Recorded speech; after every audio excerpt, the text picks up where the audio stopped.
Inilah motor korban Chandra yang dicuri oleh anak buahnya sendiri berinisial GN saat situasi bengkel sedang sepi.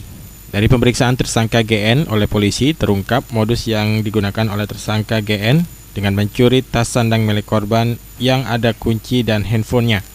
Lalu handphone korban pun dijual oleh tersangka seharga Rp50.000. Sementara motor belum sempat dijual oleh tersangka GN. HP, Pak. HP? Ya. Jual di mana?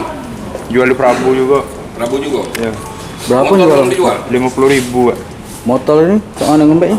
Motor ini tidak, Pak, untuk pakai dewek rencana. Caranya cak mana kok? Terkait penangkapan ini, Kapolsek Seberang Ulu 1 Kompol Suhadirman menerangkan tersangka GN ditangkap di kawasan Tujuh Ulu.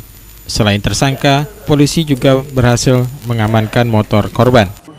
Untuk tersangka atas nama Gandhi kita amankan di daerah Tujuh Ulu. Tersangka modus operandinya tersangka mengambil motor milik pimpinannya sendiri. Kebetulan beliau bergawe di bengkel. Ngambil kunci kontaknya di dalam tas lagi tergantung, kemudian diambilnya tas, dibuka, ngambil kunci untuk mengambil motor dan HP. Untuk handphone sudah dijual di daerah Prabu Muli. Selanjutnya tersangka dijebloskan ke sel tahanan Polsek Seberang Ulu 1. Sri Febriandi, PAL TV.